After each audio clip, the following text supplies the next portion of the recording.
The Doom That Came to Sarnath by H.P. Lovecraft.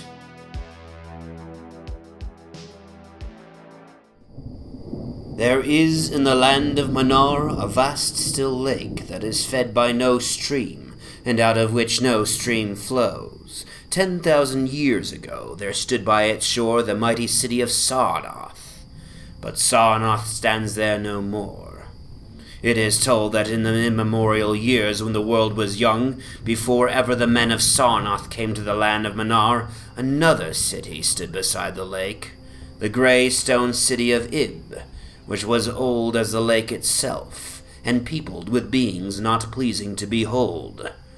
Very odd and ugly were these beings, as indeed are most beings of a world yet inchoate and rudely fashioned. It is written on the brick cylinders of Kadatheron that the beings of Ib were in hue as green as the lake and the mists that rise above it, that they had bulging eyes, pouting, flabby lips, and curious ears, and were without voice. It is also written that they descended one night from the moon in a mist, they and the vast still lake and grey stone city Ib. However this may be, it is certain that they worshipped a sea-green stone idol chiseled in the likeness of Bokrug, the great water lizard, before which they danced horribly when the moon was gibbous. And it is written in the papyrus of Ilarnek that they one day discovered fire and thereafter kindled flames on many ceremonial occasions.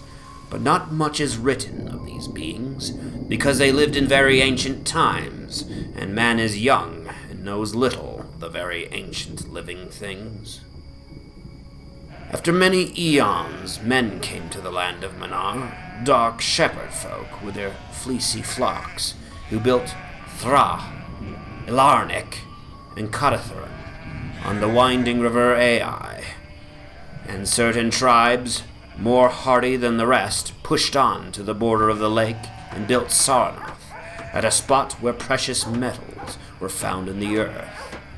Not far from the grey city of Ib did the wandering tribes lay the first stones of Sarnath, and at the beings of Ib they marveled greatly, but with their marveling was mixed hate, for they thought it not meet that beings of such aspect should walk about the world of men at dusk, nor did they like the strange sculptures upon the grey monoliths of Ib, for those sculptures were terrible with great antiquity.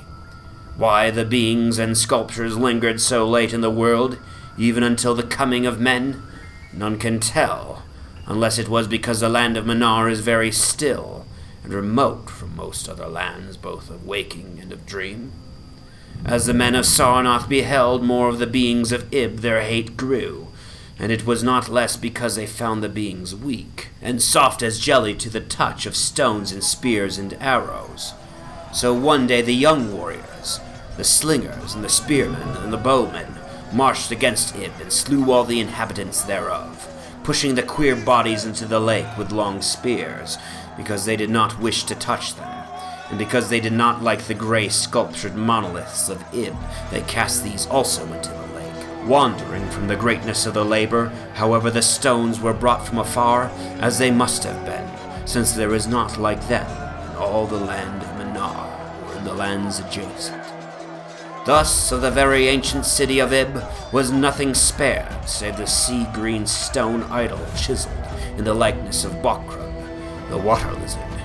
This the young warriors took back with them to Sarnath as a symbol of conquest over the old gods and beings of Ib, and a sign of leadership in Mnar. But on the night after it was set up in the temple, a terrible thing must have happened, for weird lights were seen over the lake, and in the morning the people found the idol gone, and the high priest Tarnish lying dead, as from some fear unspeakable. And before he died, Tarnish had scrawled upon the altar a chrysolite with coarse, shaky strokes, the sign of doom. After Tarnish there were many high priests in Sarnath, but never was the sea-green stone idol found, and many centuries came and went, wherein Sarnath prospered exceedingly, so that only priests and old women remembered what Tarnish had scrawled upon the altar of chrysolite. Betwixt Sarnath and the city of Ilarnek arose a caravan route, and the precious metals from the earth were exchanged for other metals and rare cloths and jewels and books and tools for artificers and all things of luxury that are known to the people who dwell along the winding river Ai and beyond. So Sarnath waxed mighty and learned and beautiful, and sent forth conquering armies to subdue the neighboring cities. And in time there sate upon a throne in Sarnath the kings of all the land of Mnar and of many lands adjacent. The wonder of the world and the pride of all mankind was Sarnath the Magnificent. Of polished desert quarried marble were its walls, in height 300 cubits, and in breadth 75, so that chariots might pass each other as men drave them along the top. For full 500 stadia did they run, being open only on the side toward the lake, where a green stone sea wall kept back the waves that rose oddly once a year at the festival of the destroying of Ib. In Sarnath were 50 streets from the lake to the gates of the caravans, and 50 more intersecting them. With onyx were they paved, save those whereon the horses and camels and elephants trod, which were paved with granite. And the gates of Sarnath were as many as the landward ends of the streets, each of bronze and flanked by the figures of lions and elephants carven from some stone no longer known among men. The houses of Sarnath were of glazed brick and chalcedony, each having its walled garden and crystal lakelet. With strange art were they builded, for no other city had houses like them, and travelers from Thraa and Ilarnek and Kadatheron marveled at the shining domes wherewith they were surmounted.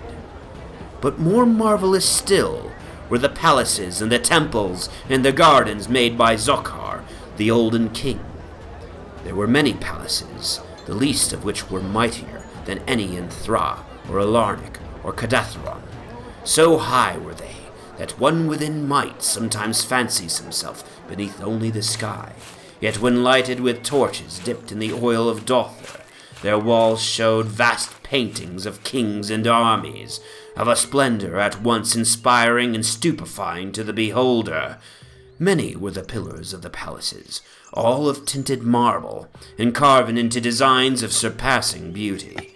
And in most of the palaces the floors were mosaics of beryl and lapis lazuli, and sardonyx, and carbuncle, and other choice materials, so disposed that the beholder might fancy himself walking over beds of the rarest flowers. And there were likewise mountains, which cast scented waters about in pleasing jets, arranged with cunning art. Outshining all others was the palace of the kings of Mnar and of the lands adjacent.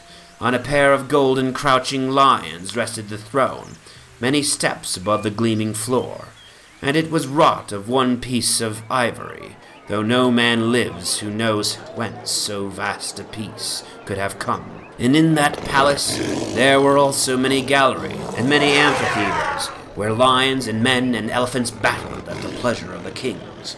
Sometimes the amphitheaters were flooded with water conveyed from the lake in mighty aqueducts, and then were enacted stirring sea fights, or combats betwixt swimmers and deadly marine things.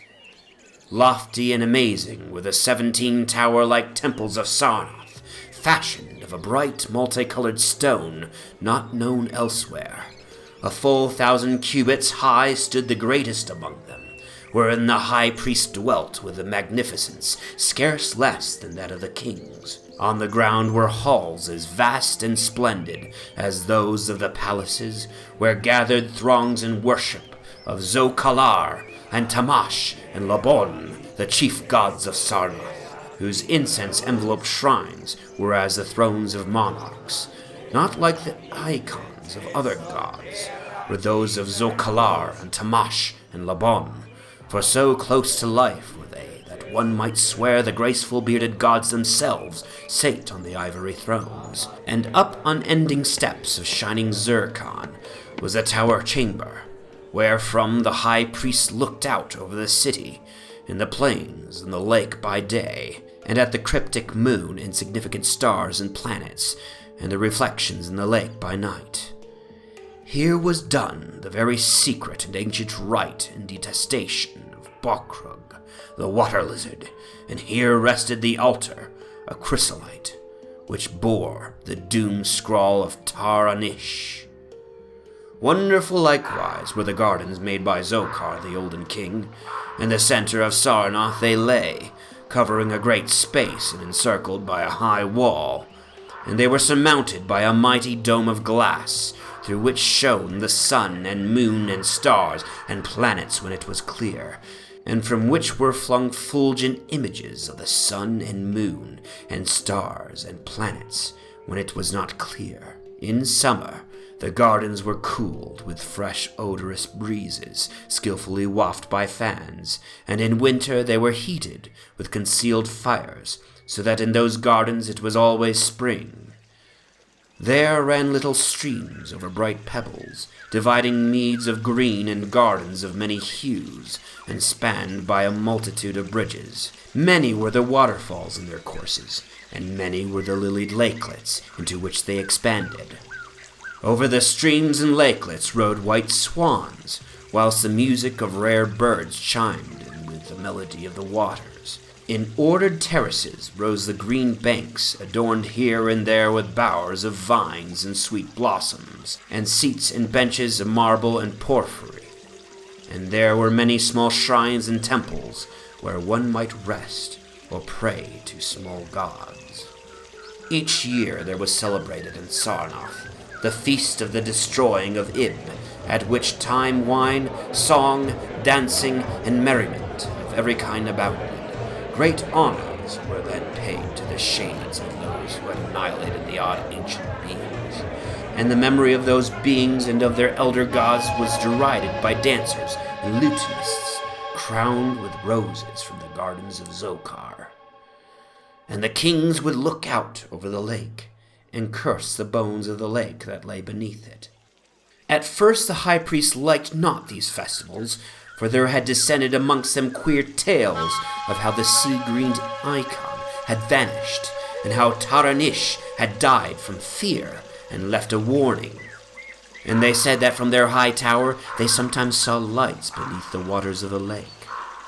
But as many years passed, without calamity, even the priests laughed and cursed, and joined in the orgies of the feasters. Indeed, had they not themselves in their high tower often performed the very ancient and secret rite in detestation of Bokrug, the water lizard?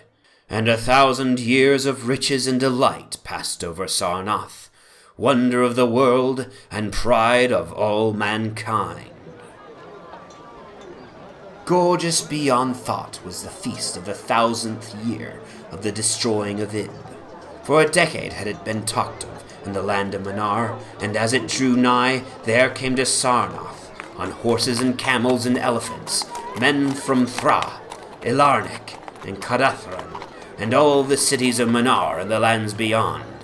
Before the marble walls on the appointed night were pitched the pavilions of princes, and the tents of travelers, and all the shore resounded with the song of happy revelers. Within his banquet hall reclined Hay, the king, drunken with ancient wine from the vaults of conquered Pnath, and surrounded by feasting nobles and hurrying slaves. There were eaten many strange delicacies at that feast, peacocks from the isles of Nariel in the Middle Ocean, young goats from the distant hills of Implan, heels of camels from the Banazic desert, nuts and spices from Sidathrian groves, and pearls from wave-washed metal, dissolved in the vinegar of Thraa. Of sauces there were an untold number, prepared by the subtlest cooks in all Mnar, and suited to the palate of every feaster. But most prized of all, the viands were the great fishes from the lake, each of vast size, and served up on golden platters set with rubies and diamonds. Whilst the king and his nobles feasted within the palace, and viewed the crowning dish as it awaited them on golden platters, others feasted elsewhere, in the tower of the great temple the priests held revels, and in pavilions without the walls the princes of neighboring lands made merry.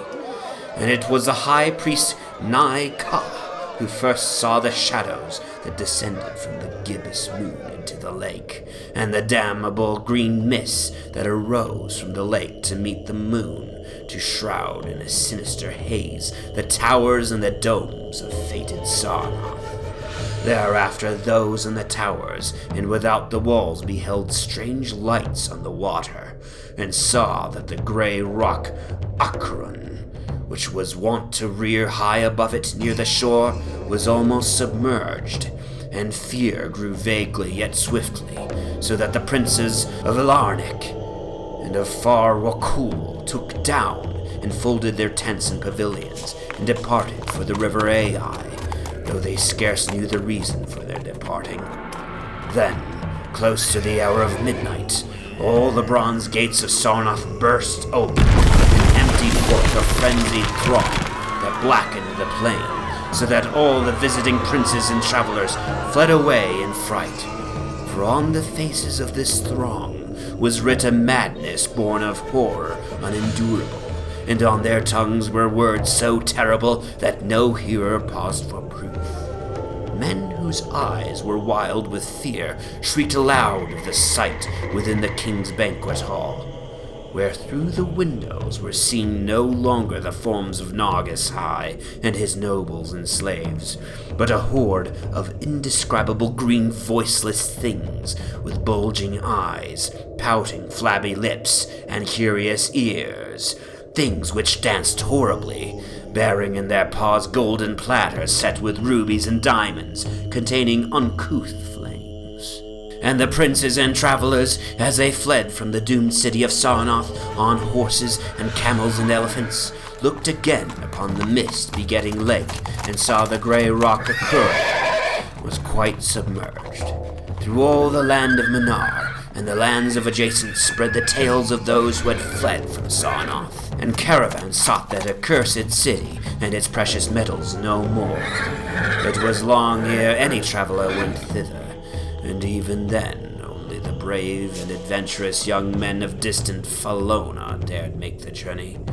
Adventurous young men of yellow hair and blue eyes, who are no kin to the men of Mnar. These men indeed went to the lake to view Sarnath, but though they found the vast still lake itself, and the grey rock Acheron, which rears high above it near the shore, they beheld not the wonder of the world and pride of all mankind. Where once had risen walls of 300 cubits and towers yet higher, now stretched only the marshy shore. And where once had dwelt 50 millions of men, now crawled only the detestable green water lizard.